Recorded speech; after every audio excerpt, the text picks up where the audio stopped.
don't like. So if you just get the man saved and you don't go and feed the man, you don't teach the man to go and fix the tongues and the tussles and the crime and the violence and the poverty and the economy and the politics, to go and address everything. If he doesn't address it, he just runs and jump into the church and said, I'm in the church. The church will not become a refuge, because you are walking on the ground. You are eating from the ground, and if you don't bring redemption to that ground, it will affect your product and your produce. It will not produce for you. Prosperity will not come. Economic abundance will not come. No matter how much you promise, no matter how much anointed men or women have 10,000 bishops and archbishops, let them down, let them be praying from morning to night, it will not affect anything until the gospel of redemption and of the gospel of the kingdom is preached for the earth, that the men that are saved now have the responsibility to go back to bring the glory of God that Jesus brought into them, to release, to use it, to fix and resolve the problems and the tongues and tussles of the earth. So if you say we get people saved and people problems should automatically be solved, it will not, until you teach them the kingdom principles and the light of the gospel, that you fill them with the passion that they need to bring the kingdom of redemption back to the earth, back to politics, back to sports, back to engineering industry, back to the economy, and they begin to make it resemble, make the environment, make the earth so beautiful to reflect the earth, the integrity of the kingdom of God. That is how Europe developed. That is why Protestant Reformation brought about development, because the Protestant people who got saved, they took responsibility for the earth. They took responsibility for the banking industry, took responsibility for politics. That's why they started democracy. They knew that what happened is, when one of the first assignment at the Protestants understand that, they used to preach that when God gave us the planet Earth, when he gave it to the man, he told him, till it, cultivate it, develop it, and keep it. We have not preached that. That's the gospel of the kingdom. So apart from saving the man, the second part of that is to teach people to take responsibility, that it is their responsibility. God trusted the earth into the hand of the man. He said, this is the garden. Now you have to take care of it. You have to cultivate it. You have to develop it. You have to grow it. You have to keep it in perfect state. Genesis 2:15. So God gave us that instruction, but we have not given our people the instruction. You know what we have been doing with our people? We have, since we don't have anything for them to do, they have come to church, they have become saved, so we ended up concentrating on themselves to focus on paganism and on the things that Jesus said we should not focus on. See, we didn't know the next thing Jesus said we should focus on. The only thing we could now focus on is the things that our Babalawo and our Afa and our people, our ancestors have been focusing on before. How to survive, what to eat. So that's the thing now we have brought our pulpit, and that's the thing we are now teaching our people, since we don't know the assignment. So no matter how wonderfully you even deal with that assignment, that wrong assignment, since it's the wrong assignment, you cannot ever pass. And that's why the tragedy of Nigeria is. So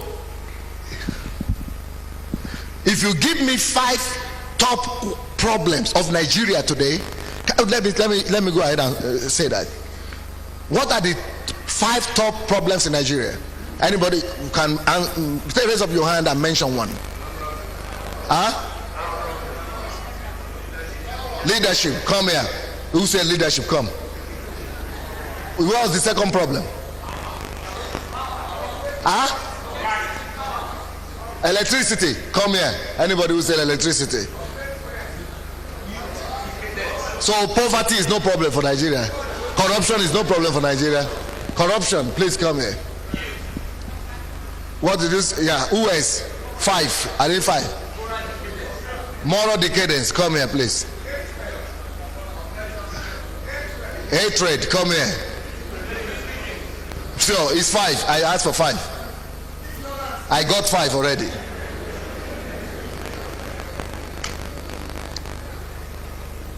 Thank you for coming, pastors. Now, the way the gospel is supposed to be preached is this. Look here, everybody.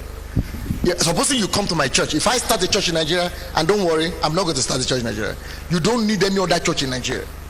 You don't need any. I will be coming here not to start a church. I will be coming here to help the ones that are already started. I will be coming here not to be partisan, not to join one or to decide. I'm going to come here to help my people do church right. So I don't need to go and church my own church. And that is still egoism that we are talking about. It's not the kingdom. Anyway, so supposing you come to me, you come to my church as believers, and I identify, or we identify together that these are the top 5 problems in Nigeria. I don't need to pray all night. I need not for this problem. I pray all night for God to give me wisdom. I pray all night or all day for God to give me the connections, the contacts, the resources. I pray that God will give me the understanding, the boldness, the character and things, and to be like him, just to see what he says. That's what I pray for. Not that God should resolve poverty, not that God should remove crime, not that God should remove corruption, not that God should put electricity to go and fix NEPA. Can you imagine? God will now come from heaven to fix NEPA. Not that God will give us good leadership. Can you hear? Pastor is praying that God will give us good leadership. You will pray till you go to him, meet him over there, and they will not give you. You know the way to resolve these questions? Listen to me now. You will come to my church, and I will begin to train you to become Christ-like, to have his passion, and to make his focus your focus. And his focus is to restore that kingdom to the earth, to make sure that this earth that he has trusted into our hand, that we live in, now becomes resemblance to the kingdom of God, that we should make it so beautiful. We should make this place to be a place of pride of God. Not that we will now be running to America to see how the earth could look, or to Dubai, but so that it is here, it is our responsibility. So I will teach you, and I will say, maybe since you are mentioning leadership, maybe leadership is your passion. I will not say maybe, but I will ask you to pray, and I will teach everybody to discover. Can you imagine I have 20,000 people, 25,000 people? Can you imagine me teaching everybody like that? But I'm saying, even if I have 5 people in 1 year, I guarantee you, if I have 5 people in this country in 1 year, no bragging, God is my witness, and my students, they will come tomorrow and testify. They can prove this to you. They have begun to do it. I will have 100,000 members in the church if I want, in 1 year, because I know what to do. But so I want to share that with you right now. So I will teach all of you to discover your passion. What did God? And you remember, God doesn't save anybody from the world just to make him come and sit down and say, then we'll wait till you die. Now how many years more do you need to sit? 50? Okay, we'll wait until you die. No. If God gets anybody saved from the world, it's only for a purpose. He said, I brought you out from Egypt so that I might bring you in to inherit the land of promise. So that leadership could be the land of promise. That NEPA electricity could be the land of promise that God has been giving you burden for. So I will develop you that you will go and get your job, you will go and get education and get profession and network and and do research, and God, you pray that God will give you connection. You will pray that God will give you favor. That's what you are praying for, because you know it's your calling, it's your lifetime challenge to resolve that problem of leadership. So you are networking, you are meeting with other people, you formed an organization that is supposed to address the issues of leadership. You form an institute that is addressing this thing. So instead of you praying only for God to do, but you are praying that God should empower you, give you the right people, so you now become the salt and the light and the answer. Can you imagine everybody in your church, in every problem that is in this country, every problem, God brought somebody from Egypt of sin to the church for the main purpose that every evil in this country will be resolved. That is why God got some people saved.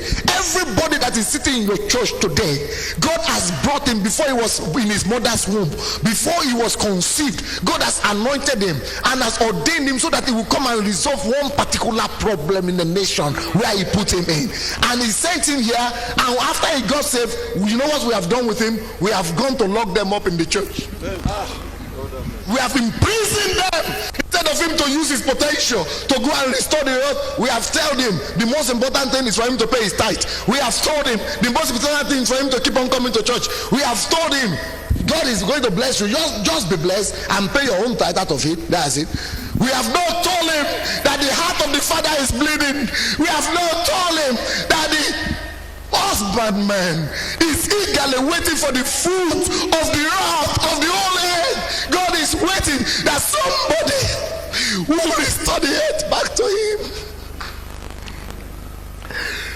That somebody will restore his glory, his dignity, his kingdom back to the earth where it was lost from. That's these people, and that's why God ordained them in their mother's womb. That's why God made sure that they got saved. That's why God gave them the talents. That's why God gave them the abilities. That's why God gave them the giftings they have. He made sure that he puts what he takes in everybody. Not that we will now come and imprison them and call them our members. But the purpose of God is that I will raise him up to the level of a son and a deliverer. And he will now go and say, I know God. He is my friend. I have his power and his glory. I am going to tackle the problem of NEPA. And I will do it. If this president doesn't take me, the other one will take me. Because I've worked on myself. I've got the best education in that area. I've got the best consultation in that area. I've done the best research. Nobody knows what I know. I've gone to England. I've gone to the internet. I know how to resolve. I am the answer. I am the solution. I am the deliverer of the NEPA electricity problem in this country.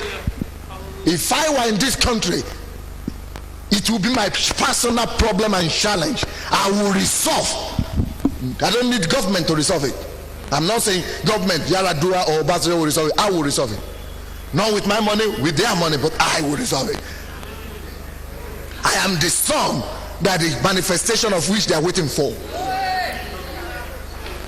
The problem of poverty in this country is not government. I don't care, PDP, AC or whatever. I am the one resolving it. I resolve single-handedly. But not that I am the one going to do it. You know the way I will do it.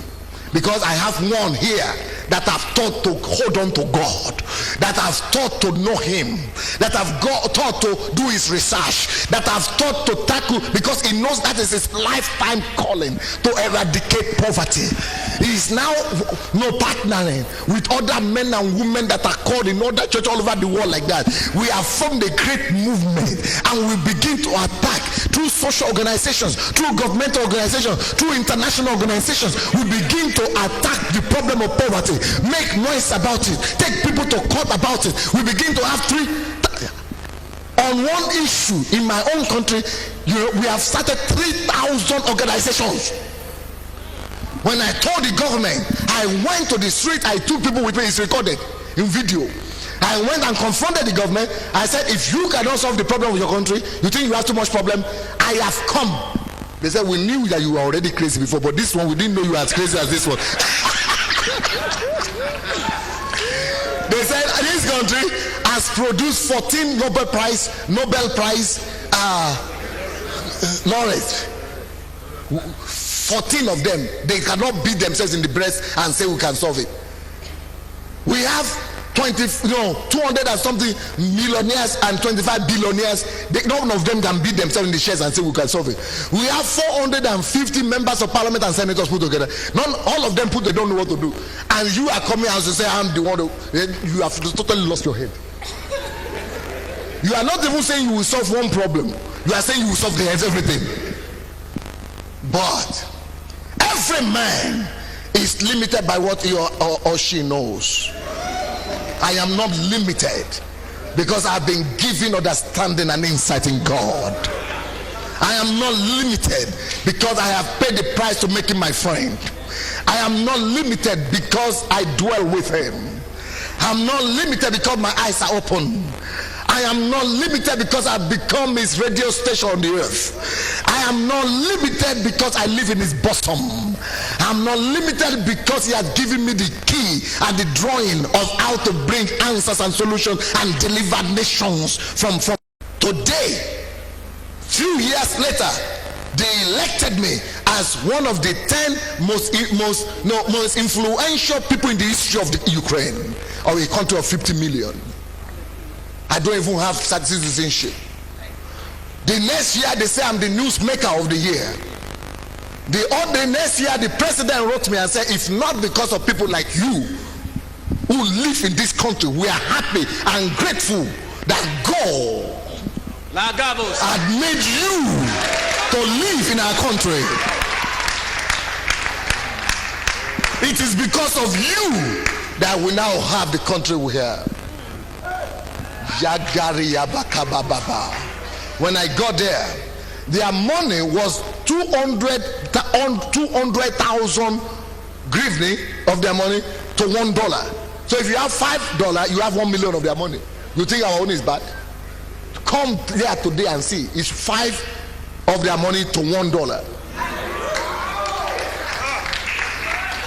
Because somebody dare believe God and the gospel of the kingdom.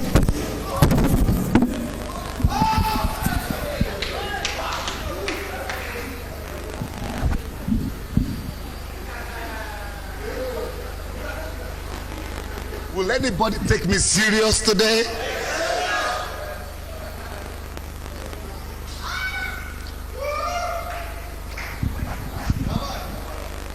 Who will believe the how they say? Who will believe the words of the Lord? Who will believe this report of the Lord? Who will believe this report? Who will believe there is power in the gospel? Who will believe that God is alive, is not dead? Who will believe our report? This report I brought to you today, who will believe it? Who will believe there is hope for Nigeria, there is no desperation? Who will believe our case is not hopeless? Who will believe? Who will believe? Who will believe this report? Who will believe? Who will believe that there is answer in heaven? Who will believe that God is capable? Who will believe that he has given us the understanding and the ability to produce results? Who will believe? Who will believe our report? Who will believe our report? Now who will believe our report? Who will believe our report? Who will believe our report? Because it says to them that believe it, to them that believe, the arm of God shall be revealed. How many of you will believe? Because to them that believe, to them that believe, to them that believe, to them that believe, to them that believe, to them that believe, to them that believe, God promises that he will unveil his arm and reveal it so that you know that is not weakened to deliver it, that his hand is not short to save, so that you will know